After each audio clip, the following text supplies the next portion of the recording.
I've had to put you down on the ground, so you can have to deal with this weird dog leg angle. Um, so we've been talking recently a lot about letting go of old parts of yourself, the people pleasing parts of yourself. For those of you who are new here, go and have a look at those videos. Um, and something happened to me this week that I thought was quite relevant to this. I thought it was a good example of these situations that come up in everyday life, because reclaiming those parts of yourself, it's not as dramatic as you might think. At least it hasn't been for me, and it hasn't been for other people that I've talked to about this. Um, like half my face is cut off. There we go. Um, it's just these little moments that happen. So, I told you last week I love sewing. I do a bit of sewing, and I like to make my own clothes. And I ordered some wool fabric. It was advertised on the website as 100% wool. And when I received it, as soon as I opened the parcel, I I felt it and I thought, that's not that's not wool. It's either a wool blend or it doesn't have any wool in it at all. And I worked at a kilt shop for a little while, um, at one point in my travels, and that aside, I've done a fair bit of sewing. I know my textiles. You could do a blindfold test on me. I'll get it right like 90% of the time, just by the touch, just by the feel of it. So I pulled this fabric out and I felt it and I was like, nah, that's plasticky. There's something plastic in that. But I thought, well, I might keep it. I might not. I was like, I'm not sure. And I thought, you know what? I'm going to do a burn test. So when you burn wool, you wool doesn't burn very well. You probably know that wool is flame retardant, right? Which is why a lot of people have wool carpets, because it's good in a house fire, right? So I did a burn test. Now, wool, when you set fire to it, it will burn as long as the lighter is like right next to it. Once you remove the source of the flame, it self extinguishes. It stops burning. And it just leaves nothing but a sort of like charcoal dust behind, like ashes in the bottom of a fire. That's all that's left behind. There's no clumps of anything, right? So I did a little burn test. I snipped off just the tiniest corner of the end of the fabric, did a burn test, and it melted. It melted, and like once I removed the match, it just kept burning. It was burning and burning. It had a chemical smell, and I just thought, yeah, this is not wool. I don't even know if it's a wool blend. I think it's just acrylic. So, and this is where I come back to thinking about all this people pleasing stuff and the habits that we develop and this identity that we take on of, oh, I'm just such a nice person. I'm a cool girl. Oh, I don't want to be a hassle. Um, all the rest. And my first thought, like my first feeling was disappointment, because I really wanted to start making my autumn kilt, like a kilt type of skirt for autumn and winter this year. And the first feeling was disappointment. The very next thought that came up in my head and replaced it almost instantly. You have to be so like aware and so carefully listening to your thoughts as they come up to catch these things. The very next thought that came up and replaced that feeling of disappointment was, oh, I'll just keep it anyway. I'm sure I'll use it for something. I'm sure it'll be fine. And I stuck with that for a good hour or so, as I was at work at the time. The parcel arrived at work. And I was sort of, going about my day, whatever, doing what I needed to do. And then when I finished work, I thought about it and I was like, do I actually want this plastic fabric, acrylic fabric? Is that what I want? No, I don't want, I'm not going to make anything out of it. It's going to sit in my cupboard for probably a year, and I'll end up donating it to charity, because I don't like wearing like lots of synthetic clothes. I mean, I say that wearing synthetic tights right now. Okay, look, I'm full of hypocriticism. What is it? Hypocrisy. No, I was doing some exercising. Anyway, most of the time I don't like to wear synthetic clothes. And I had to think to myself, no, what do I want? Because I'm thinking about this as like, well, I don't want to inconvenience them.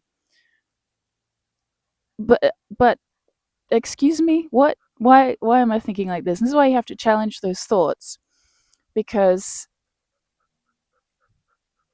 it's okay to not want something, especially when you've paid for wool or whatever your example is in your own life. Let me know in the comments. I love hearing your stories. Let me know in the comments when something similar to this has happened to you. Because I paid for wool, I received acrylic, and so I emailed them on Friday.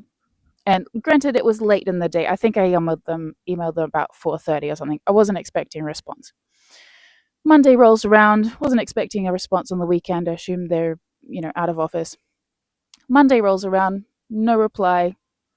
The end of Monday rolls around. Nothing. I'm like, okay. Gets to today, which is Tuesday for me. And still nothing. Gets to about 1 o'clock in the afternoon. And I think, you know what? I'm going to give them a call. I don't know if they're just understaffed or they didn't see it, or what's going on, but I don't want this turning into week after week after week, nothing happens. So I gave them a call. No one was in the office. I left a voice message saying, hey, I had, sent you an email. Could you let me know, like, roughly what the turnaround time is for sorting these kinds of things out? So, no reply again.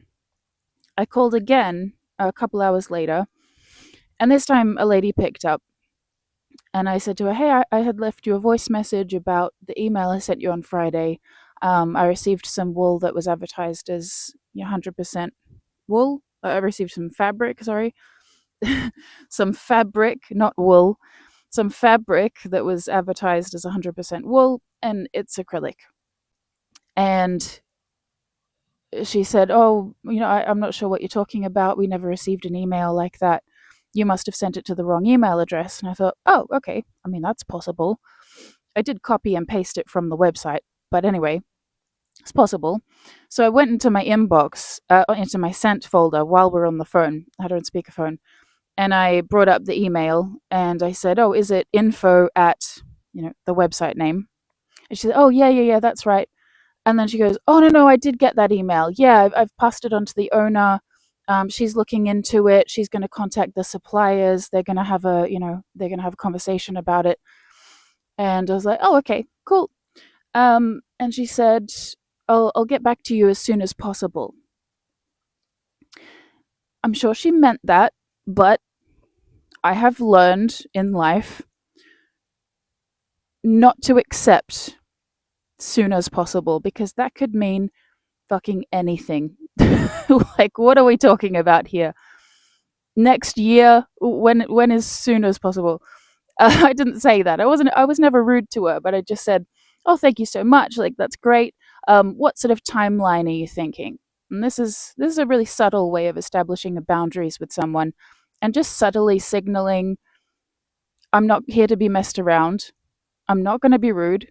I'm not going to treat you badly. I'm not going to accuse you of anything. I don't know if this was an honest mistake, or if it was a mistake from the supplier, or if they're just genuinely out here selling acrylic to people who don't know any better and selling it as wool. I have no idea. I don't know. I don't know. I wasn't there. Okay. I don't like to make accusations. I wasn't there. Um, but there's ways that you can just subtly signal, I'm not going to be messed around. Like, don't mess with me. I respect my time. I respect myself. Respect the doggos. All you can see is his little butt. Oh no, it sort of blends into the grass, doesn't it? Right, they're both having a little siesta in the sun. So anyway, I said to her, what timeline are you thinking? Like, end of the week, or something else? She said, oh, within the next couple of days. And I said, okay, great, that's great. Thank you very much. And we ended the call. And then after we got off the phone, I thought to myself, why do I need to be kept waiting for a refund because they're having a conversation with the supplier? And I thought about it a bit and I thought, that's irrelevant to me. The conversation that they need to have with their supplier for selling them acrylic fabric that, selling it as wool and then it's actually acrylic, that's irrelevant to me. But it doesn't matter what the supplier says. It doesn't matter if they come back and say, "Oh, we're so sorry. Yes, it's acrylic. We mislabeled it, blah blah blah." Okay, great. I get a refund. Why do I need to wait extra days? Because my only day off is tomorrow. I had half the day off today, but I get tomorrow off as my full day. That's the best day for me to post it back to them. Otherwise, I won't be able to do it again for a while. And I thought, why do I need to be kept waiting so they can have this conversation? Because even if the supplier comes back and says, no, it's definitely wool, you don't know what you're talking about, their opinion is irrelevant to me. Wool does not melt. Like, if they come back saying that it's wool, they're either profoundly incompetent or they're really deeply dishonest. I don't know. I don't want to make assumptions as to which it is, and I don't know which would be worse, to be honest. But at the end of the day, I don't want to buy fabric from people who can't tell the difference between wool and acrylic. So, I'm sure you had not counted on hearing a long winded story about the differences between wool and acrylic fabric today. But here we are. And so I sent her an email. And again, I was polite. Okay. I wasn't mean. I was polite. But I basically said that to her. And I said, hey, after our conversation on the phone, I realized that regardless of your conversation, right, I just ran out of storage space, had to delete a few things. Here we go. So I said to her, regardless of the conversation you need to have with the supplier, I won't be keeping the fabric because it's not wool.